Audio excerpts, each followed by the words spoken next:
तो कल अपन ने बात करी थी कैरेक्टरिस्टिक्स ऑफ केमिकल रिएक्शन की। तो पहली अपन ने जो कैरेक्टरिस्टिक्स पढ़ी थी that is evolution of gas, कि जब भी कोई दो कंपाउंड मिलते हैं तो there is a possibility of evolution of any gas. जैसे बेसिक एग्जांपल मैंने आपको दिया था कि कोई भी जो आपके व्हीकल्स होते हैं जब वो फ्यूल को बर्न करते हैं, पेट्रोल या डीजल को, तो किसका फॉर्मेशन होता है, कौन सी गैस का, कार्बन डाइऑक्साइड। फिर हमने एक एग्जांपल स्पेशली लिखवाया भी था कि जब जिंक डाइल्यूट H2SO4 से क्या करता है, लिंक करता है, तो वो क्या फॉर्म कर लेता है, ZnSO4 एक कंपाउंड बना लेता है और हाइड्रोजन अकेला रह जाता है, मतलब हाइड्रोजन गैस की फॉर्म में क्या हो जाता है, इवोल्यूट हो जाता है और वहां से निकल जाता है। तो हम इस प्रोसेस को कहते हैं कि there is a evolution of gas in the किसके अंदर, एक केमिकल रिएक्शन। सेकेंड पॉइंट लिखिए, लिखो पहले फिर करते हैं।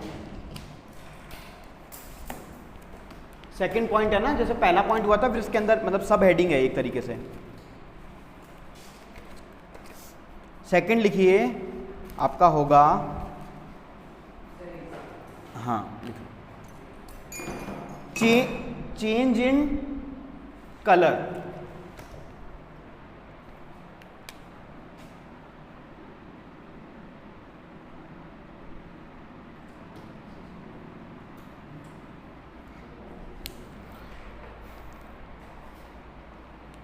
लिख लिया, चेंज इन कलर। तो अब बात करते हैं दूसरी कैरेक्टरिस्टिक्स की तरफ, that is change in colour. अब सब इधर ध्यान से सुनो, अब ज़्यादा 2-2 मिनट के टॉपिक्स हैं और फिर अपन नेक्स्ट टॉपिक पे चलेंगे।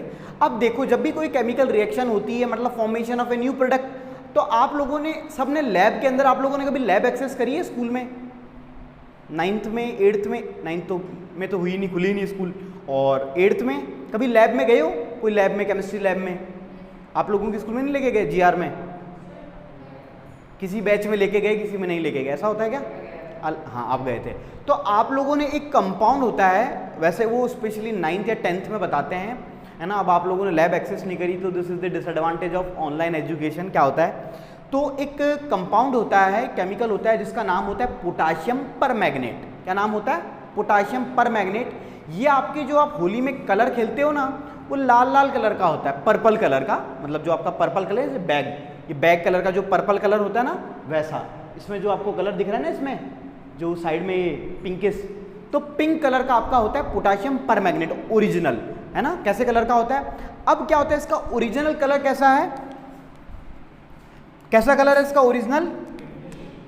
पिंक कहते हैं। और है ये किसका? पोटेशियम परमैंगनेटिक केमिकल होता है। अब क्या होगा कि इसका ओरिजिनल कलर पिंक है, लेकिन जब जो एक एसिड होता है, आपके जो लेमन होता है उसमें कौन सा एसिड होता है? Citric acid. मतलब जितने भी खट्टे फल होते हैं उसमें कौन से होते हैं? Citric acid. जैसे कि आपका लेमन और संतरा, है ना, और जो एक हरा वाला आता है, एक ऑरेंज वाला आता है, इन सब में कौन सा एसिड मिलेगा आपको? और आंवला, आंवला तो सिट्रिक एसिड आपकी बॉडी के लिए भी बहुत अच्छा रहता है, क्योंकि ये क्या करता है, जो एंटीऑक्सीडेंट होते हैं उसको बॉडी से रिमूव कर देते हैं। इसलिए ही आपको कहा जाता है कि दिन में हमें कम से कम एक आंवला या फिर जो भी खट्टे फल हैं वो खाने चाहिए। नींबू पानी भी, जैसे जो लोग वेट रिमूव करना चाहते हैं वो लोग लेते हैं ना, आपने देखा होगा हनी को मिला के सुबह सुबह, तो उससे क्या होता है कि जो एंटीऑक्सीडेंट को रिमूव करता है। तो उन सभी प्रोडक्ट्स में क्या होता है? Citric acid. क्या होता है? Citric acid. अब जो सिट्रिक एसिड का जो कलर होता है ना, वो होता है, इसका कोई कलर नहीं होता, इसलिए इसे बोलते हैं कलरलेस। लेकिन जब ये दोनों कंपाउंड मिल जाते हैं और जो तीसरा प्रोडक्ट मिलता है, जो एक लिक्विड बनता है, उसका जो कलर होता है, जो इस पोटाशियम परमैंगनेट का जो कलर था पिंकिश, वो अब क्या होने लग जाता है? रिमूव होने लग जाता है। और अल्टीमेटली एक फिक्स क्वांटिटी, जैसे आपने थोड़ा मिलाया फिर आप उसको घुमाओगे तो पहले बहुत ज़्यादा डार्क था, जैसे मान लो आप 100 ml का आपने क्या लिया? पोटाशियम परमैंगनेट लिया। पोटाशियम 100 ml लिया और आपने लाइक 10 to 20 ml जो आपकी एक स्पून होती उतना आपने सिट्रिक एसिड मिलाया, तो वो बहुत ज़्यादा पिंक था, अब हल्का हो गया। फिर आपने थोड़ा और मिलाया, फिर और हल्का हो गया, फिर थोड़ा सा और मिलाया, अप्रॉक्स 20-30 ml मिलाते ही उसका जो पोटाशियम परमैंगनेट का जो कलर है वो टोटली क्या हो जाता है? रिमूव हो जाता है। तो इससे हमें क्या ऑब्जर्वेशन हुआ? हमें ये ऑब्जर्वेशन हुआ कि जब 2 या 2 से ज़्यादा कंपाउंड मिलते हैं तो किसके अंदर क्या चेंज होता है? चेंज इन कलर होता है। ठीक है ना। तो ये उसका एग्जाम्पल था। और अब जो इसका फाइनल कलर हो गया वो रिमूव हो गया, मतलब ये जो कंपाउंड है वो कैसा हो गया, कलर। बात समझ में आई। तो ये था चेंज इन कलर। और पिंक कलर किसका होता है, पोटाशियम परमैंगनेट का। अगर आपको कभी देखना हो तो आप गूगल पे जाके देख सकते हो कैसा लिक्विड होता है, सिंपल पिंक कलर का होता है, दिख जाएगा आपको, है ना। तो ये होता है पोटाशियम परमैंगनेट। तो इस बात को लिख लीजिए, लिखिए द केमिकल रिएक्शन बिटवीन, ये मत लिखना, डायरेक्ट लिखो, the chemical reaction between citric acid. Citric acid का सोर्स क्या होते हैं, आपके खट्टे फल जितने भी होते हैं जिनका सॉर टेस्ट होता है ना। सिट्रिक एसिड एंड पिंक को अपन पर्पल भी बोल देते हैं कई बार, तो लिखो purple coloured potassium permanganate, potassium permanganate, क्या कह रहे हो, the chemical reaction between citric acid and purple colored potassium permanganate solution is characterized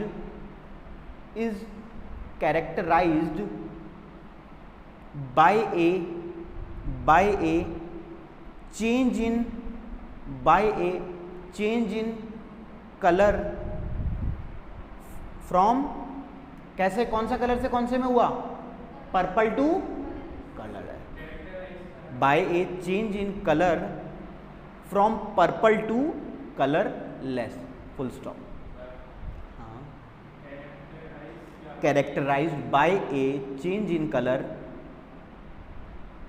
from purple to colourless. तो ये बात हो गई सेकंड कैरेक्टरिस्टिक्स की। अब आते हैं थर्ड पे।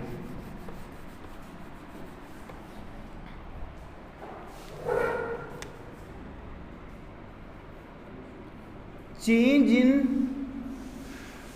स्टेट, लिखिए, third is change in state.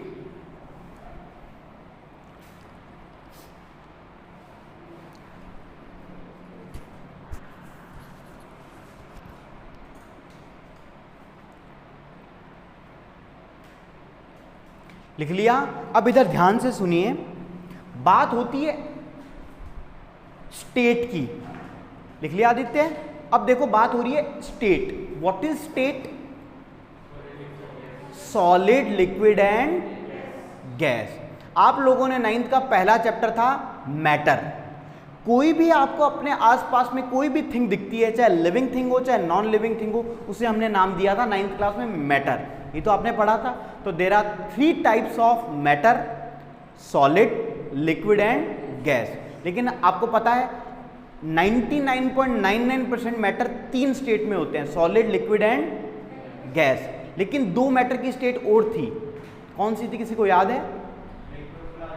Plasma और एक क्या थी, हाँ, BEC, Bose Einstein condensate. Bose Satyendra Nath जो एक इंडियन साइंटिस्ट थे, उन्होंने एक कैलकुलेशन की थी। उस कैलकुलेशन को यूज करके जो साइंटिस्ट थे, कौन, आइंस्टीन, उन्होंने क्या किया था, एक नया मैटर को नाम दिया था, नया इजाद किया था, उसको हमने नाम रखा था BEC, है ना। तो वो एक सुपर एनर्जेटिक स्टेट थी, वो एक अलग कॉन्सेप्ट है। लेकिन 99% किस में मिलता है आपको, सॉलिड, लिक्विड या गैस में। जैसे आप लोगों ने सुना होगा योग में, या फिर जो पहले के जो इंडियन फिलोसफर्स थे, जो जिन्हें हम ऋषि मुनि कहते हैं, वो क्या कहते थे कि जो बॉडी है, जो भी यूनिवर्स में 5 तत्व का कॉन्सेप्ट दिया था ना, तो वो कॉन्सेप्ट सही था। लेकिन अब वही बात होती है ना कि इंडियन फिलोसफर्स के जो भी ऋषि मुनि थे, उनकी बात, उन्होंने जो बातें कही वेदा में जितने भी, वो सब कुछ सही है, एकदम सही थी। लेकिन बाद में कुछ हजारों साल बाद जो फॉरेन साइंटिस्ट थे, उन्होंने नाम दिया प्रॉपर वे में, तो उनको मिल गया कि हमने इजाद किया। लेकिन ये तो इंडिया में आज से हजारों साल पहले ही हो चुका था। जो उन लोगों ने 1600 ईस्वी में, 1700 ईस्वी में आइंस्टीन ने, न्यूटन ने जो भी सिद्धांत दिए, है ना, जो भी प्रिंसिपल दिए, उसके रिस्पेक्टिव उससे 1000 साल पहले इंडियन ने दे दिए थे। लेकिन बस उसके अपने पास सॉलिड प्रूफ नहीं थे। अब देखो हम बात कर रहे हैं तो जब भी अपन टॉपिक पे आ जाते हैं, जब भी कोई केमिकल रिएक्शन होती है, आदित्य आपका ध्यान कहाँ है? नहीं है ध्यान, कहाँ है? तो सोच रहे हो, इधर देखो, है ना। घर पे अपन सोचते रहते हैं, देखते रहते हैं। तो अभी एक घंटा मिला है साइंस के लिए और 1 घंटा मैथ के लिए, तो प्रॉपर कॉन्सेंट्रेट करो। तो हम बात कर रहे हैं केमिकल रिएक्शन की। तो केमिकल रिएक्शन के अंदर हमने दो प्रॉपर्टीज देखी कि केमिकल रिएक्शन के अंदर गैस भी निकलती है कई बार, और कई बार चेंज इन कलर भी होता है। तीसरा है चेंज इन स्टेट। मतलब कहने का ये है कि अगर कोई पार्टिकल सपोज सॉलिड में है तो वो किस में कन्वर्ट हो सकता है? लिक्विड में भी कन्वर्ट हो सकता है। कब? जब उसमें कोई chemical process, chemical reaction perform होती है। अगर वो लिक्विड है तो गैस में भी हो सकता है, और गैस है तो सॉलिड भी हो सकता है या फिर लिक्विड भी हो सकता है। आपको लेता हूं मैं एक एग्जांपल। आप लोगों ने सभी ने घर में मोमबत्ती जलाई है दिवाली के वक्त, या नॉर्मली भी जलाते होंगे। तो मोमबत्ती जब आप मार्केट से खरीद के लाते हो किस फॉर्म में होती है? सॉलिड। Very good. फिर आपने जैसे ही उसकी जो बत्ती होती है उसको आग लगाते हो तो वो किस में मेल्ट करना स्टार्ट कर देती है? लिक्विड में। लिक्विड में पानी पिघल जाती है ना। हाँ बताऊंगा, है ना, बताऊंगा। तो पहले किस में बनी? लिक्विड में। लिक्विड हो गई। अब लिक्विड होने के बाद वो जल रही है तो एक आप देखते हो कि धुआं भी निकल रहा है, मतलब एक गैस भी क्रिएट हो रही है। इट मींस वो लिक्विड अब किस में कन्वर्ट हो गया? गैस में। और कौन सी गैस निकलती है जब भी कोई कंपाउंड जलता है? तो CO2, मतलब कार्बन डाइऑक्साइड। तो बात समझ में आई? तो क्या यहाँ पे चेंज इन स्टेट हुआ? और हमने प्रोसेस क्या की थी? सिंपली जो आपकी वैक्स है, वैक्स को क्या करा? जलाया। जलाया मतलब हीट दिया, और हीट देने से क्या होता है? वो ऑक्सीजन के साथ कांटेक्ट में आ जाती है। तो जो सॉलिड वैक्स था वो किस में कन्वर्ट हुआ? लिक्विड में। और लिक्विड आपका कार्बन डाइऑक्साइड। तो this is an example of, हाँ, वो वापस पिघल जाती है। तो देखा होगा, जैसे सपोज आप इतनी बड़ी लेके आए, तो आप जब वो पिघल के पूरी नहीं रहती, कुछ एवोपरेट हो जाती है, बस्ती कुछ इतनी है, फिर आप उसको वापस लगा देते हो। देखते होंगे ना कई बार, आप वापस उसी में कुछ उसको ऐसे करके वापस एक बत्ती डाल देते हो, फिर करते हो, तो कुछ देर करोगे तो वो पूरी एवोपरेट हो जाती है। तो ये प्रोसेस हुई चेंज इन स्टेट। तो हुआ ना चेंज यहाँ पे? तो लिखिए इसके अंदर, the combustion reaction,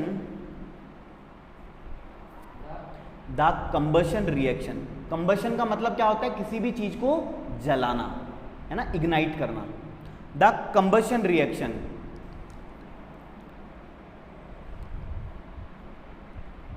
the combustion reaction of candle wax, reaction of candle wax is characterized by a change in state of, by a change in state from करना, change in state from solid to liquid, from solid to liquid and gas, ठीक है। और bracket में लिखिए, bracket में gas के, because the wax is a solid, because the wax is a solid, comma, water formed by the combustion, water मतलब जो liquid है, water formed by the combustion of wax is a liquid, is a, हाँ, combustion of wax is a liquid at room temperature,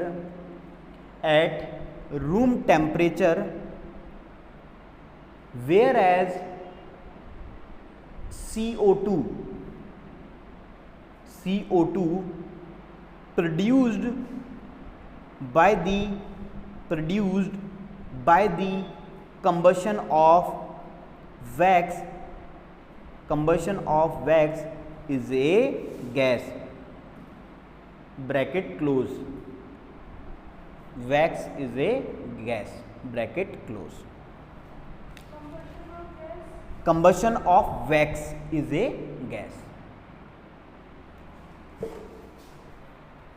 तो ये बात हो गई अपनी थर्ड पॉइंट के बारे में।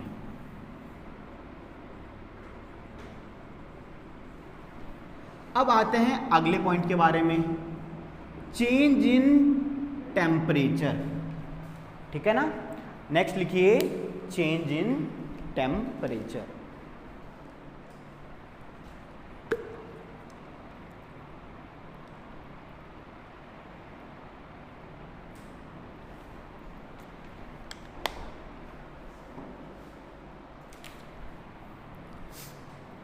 अब देखो,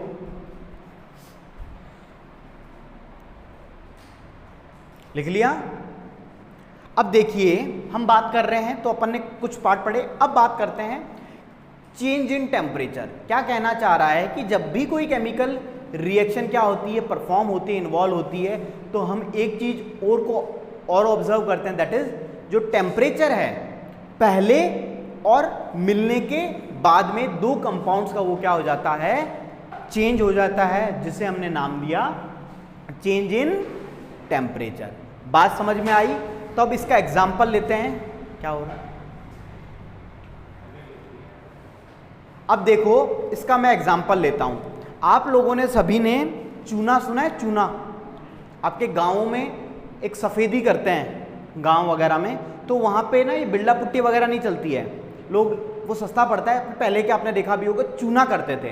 तो चूना करने के लिए जो उसको बोलते हैं कि जो वाइट वॉश करते हैं, उसके लिए हम क्या करते हैं, चूना खरीद के लेके आते हैं। ऐसे आप लेके आओगे, लाइक 1, 2, 5, 6 किलो का चूना खरीद के ले आओ, पत्थर की फॉर्म में आता है, तो वो होता है चूना। उसको बोलते हैं कैल्शियम ऑक्साइड या फिर क्विक लाइम। क्या बोलते हैं? Quick lime. और इसका जो केमिकल फॉर्म कंपाउंड होता है बोलते हैं कैल्शियम ऑक्साइड, और सिंपली आप हिंदी में बोलते हैं चूना। तो अब आपको क्या करना है, घर पे पुताई करनी है, तो इसको क्या करोगे, क्या सीधा पत्थर से पुताई होगी या इसको लिक्विड में करना पड़ेगा? भाई लिक्विड में तो आपको घोलना पड़ेगा, तो आप क्या करते हो, इसको पानी में डालते हो। तो जैसे ही हम इसको क्या करते हैं, पानी में डालते हैं, किसको, इस क्विक लाइम को वाटर में जैसे ही डालते हैं, तो हम क्या ऑब्जर्व करते हैं कि बहुत जबरदस्त लेवल की क्या इवॉल्व हुई, हीट इवॉल्व हुई, और जो टेम्परेचर है वो बहुत ज़्यादा बढ़ गया है। और अगर आप जिस भी बकेट में, या फिर जिस भी बकेट में तो आप कर ही नहीं सकते इसको ना, पहले आप क्या करते हो, यूजुअली लोहे की टंकी होती है उसमें से डालते हैं। तो लोहे की टंकी को अगर आप गलती से ऐसा हाथ लगाओगे, आप देखोगे कि वो काफ़ी ज़्यादा गर्म हो रही है। लाए तो हम ठंडा थे, पानी भी ठंडा था, तो अब ये हीट कहाँ से आ गई? तो ये हीट कहाँ से आई? जब एक केमिकल रिएक्शन परफॉर्म हुई, तो वहाँ से क्या इवॉल्व हुई, हीट इवॉल्व हुई।